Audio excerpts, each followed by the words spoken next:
Nós temos presos políticos no Brasil, nós temos famílias destruídas por uma narrativa, por uma decisão política do STF, num julgamento teatral, para punir Bolsonaro, para ter a imagem dele sendo preso, né? No caminho, no processo, destruíram várias vidas inocentes. Anistia ampla, geral e restrita. As tarifas foram colocadas por uma razão política e essa razão política não acabou. E essa razão política continua vigente e as críticas do Trump não deixaram de existir.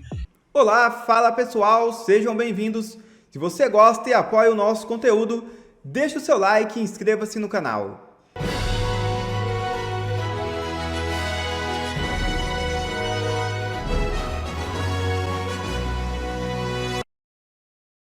A anistia pode ser votada na semana que vem, depois da aprovação do PL antifacção com críticas do governo à atuação de Mota. A oposição aposta na possibilidade de se pautar o perdão amplo, geral e restrito. É isso mesmo. O ambiente político pós-PL antifacção reacendeu a disputa, sobretudo com as críticas recorrentes da base governista e do próprio presidente Luiz Inácio Lula da Silva à condução do tema pelo presidente da Câmara, Hugo Mota. No embalo, a oposição enxerga janela de oportunidade para avançar com a anistia na próxima semana. Com a derrota do governo Lula, a partir da vitória expressiva do PL antifacção, com 370 votos, a oposição aposta no embate político em um momento em que a gestão petista cria um desgaste político na Câmara. A leitura é que depois de uma votação que expôs o isolamento do PT, há pressão suficiente para forçar o tema adiante, especialmente porque parte do Congresso vê a matéria como necessária para pacificar o país e corrigir excessos atribuídos ao Judiciário. Agora a gente fala sobre a movimentação em Brasília, porque depois da votação do projeto de lei antifacção e que estabelece o marco legal de combate ao crime organizado, a Câmara dos Deputados volta a ser pressionada por um outro tema urgente: anistia aos presos do 8 de janeiro. O ambiente político reacendeu a disputa, sobretudo com as críticas recorrentes da base governista e do próprio presidente Lula à condução do tema pelo presidente da Câmara, Hugo Mota. No embalo, a oposição enxerga janela de oportunidade para avançar com a anistia na próxima semana. Segundo a apuração da repórter de Oeste, Sara Pérez, a expectativa é de que o deputado Paulinho da Força apresente na semana que vem o relatório que transformou o PL da anistia em PL da dosimetria. Com o texto em mãos, Mota então deve submeter a discussão da matéria na reunião de líderes.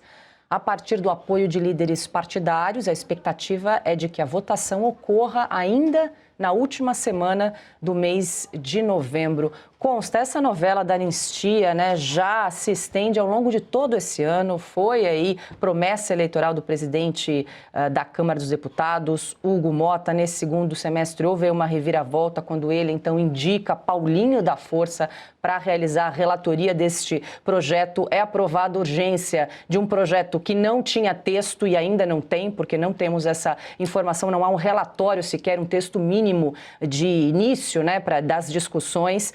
E o fato é que estamos no dia 20 de novembro e essa situação segue agora com essa apuração de que talvez na semana que vem Paulinho da Força apresente algum texto para iniciar uma discussão. Agora eu te pergunto, se Paulinho da Força vier com essa questão de dosimetria, de redução de pena, você acha que a oposição deve sentar, pelo menos tentar compor, negociar alguma coisa, Consta?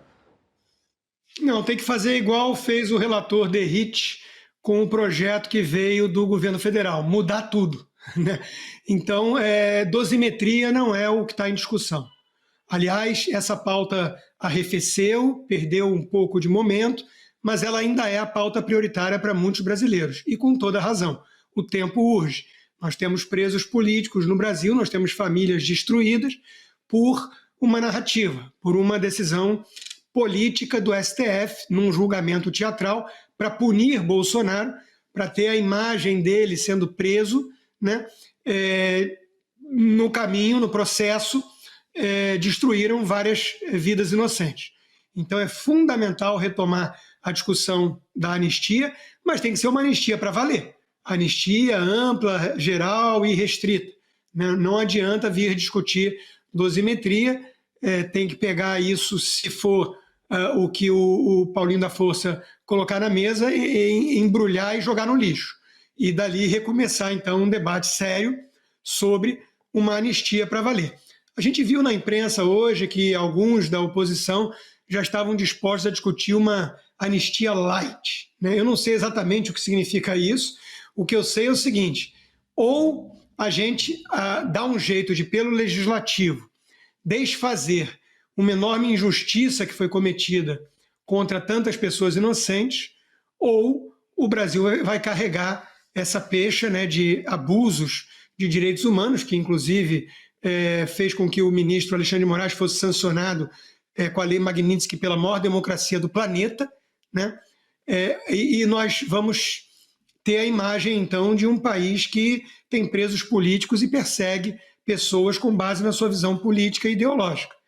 Então, não dá para aceitar isso. O certo seria anular vários desses casos, de condenações esdrúxulas. Como isso depende do próprio STF, não vai acontecer. O único caminho que restou foi a anistia, mas tem que ser uma anistia para valer. Diga, Augusto. Eu vejo só dois caminhos para resumir. Ou se tem a anistia, ou esses processos todos serão anulados em pouco tempo e os responsáveis por abusos de poder serão punidos. Agora no Bradock Show, Brabeira.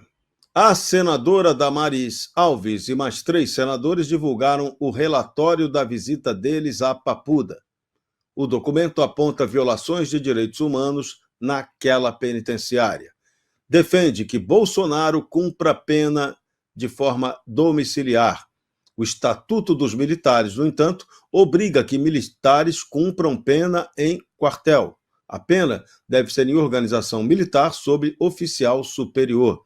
A Justiça admite domiciliar a militares apenas no regime semiaberto e não no fechado, que seria o caso da condenação a Bolsonaro, quando não há vaga ou unidade adequada. Ministros do STF dizem que seria exceção inédita em 45 anos. Bolsonaro foi condenado a 27 anos e 3 meses de prisão. O relatório dos senadores cita falta de médico, 24 horas, e falhas no atendimento. A comitiva argumenta o risco de facções criminosas nos hospitais das Forças Armadas, ficam próximos aos quartéis, então seria uma opção que não atende. A flexibilização abriria um precedente também para Braga Neto e outros também sofrerem uma punição de exceção. E aí vamos ao dado assustador de hoje, Darcio Bracarense. Hoje é dia, como a gente tem que lembrar, eu já lembrei no nosso editorial de abertura, que hoje é dia de lembrar que há 2 anos o Brasil perdeu o Clesão. Pois é, e eu tenho acompanhado relatos que são mais do que assustadores, chegam a ser inacreditáveis, daqueles que ainda estão presos ou daqueles que fugiram do país. Temos centenas de brasileiros que estão exilados e estão buscando uma forma de tentar sobreviver em outros países, se adaptando à cultura, à língua, porque aqui no Brasil, infelizmente, se aqui pisarem, serão presos. São relatos de alimentação com pedaço de rato, acharam até dente já nos marmitex. Lamentável, mas é o que acontece.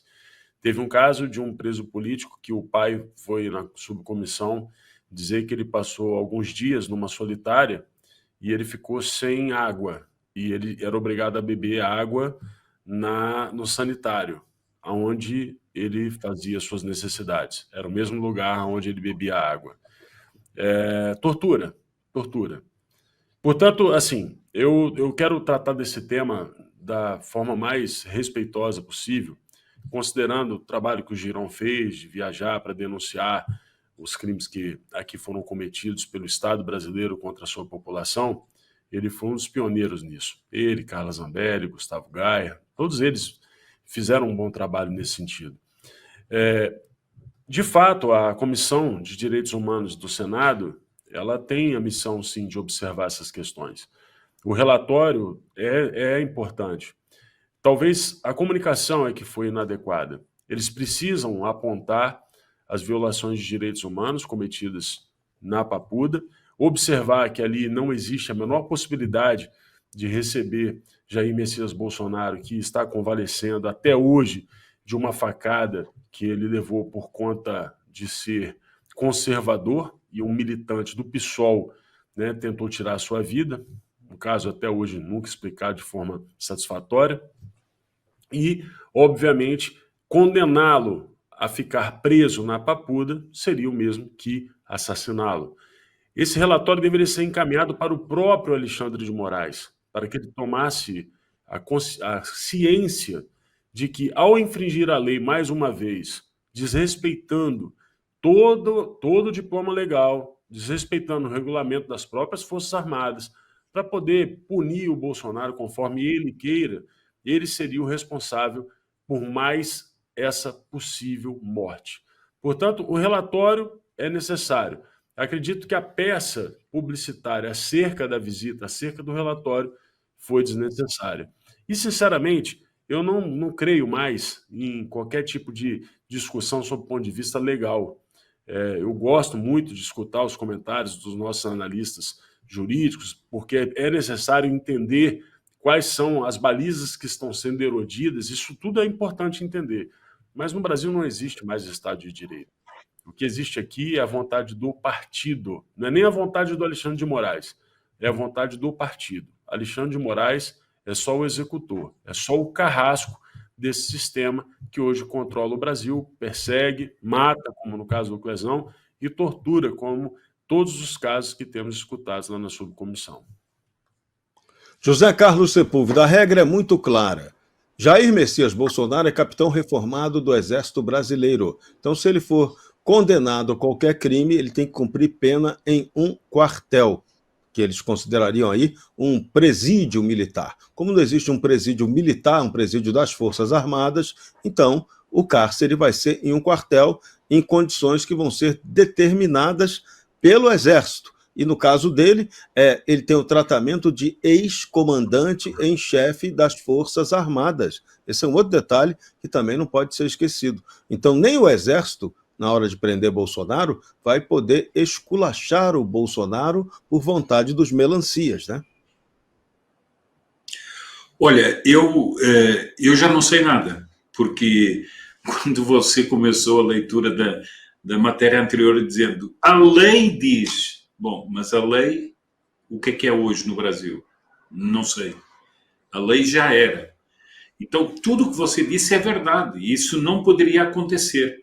Mas o que nós estamos vendo é o seguinte, e eu vou ser muito claro, nós estamos vivendo da parte da cúpula das Forças Armadas uma covardia de ver elementos seus, inclusive o Bolsonaro, serem julgados num tribunal de exceção, não respeitando a Constituição, não respeitando o direito de defesa, não respeitando uma série de coisas, não respeitando inclusive o Estatuto Militar, de ter, por exemplo, um Braga Neto preso sem justificação nenhuma, a não ser uma vingança pessoal.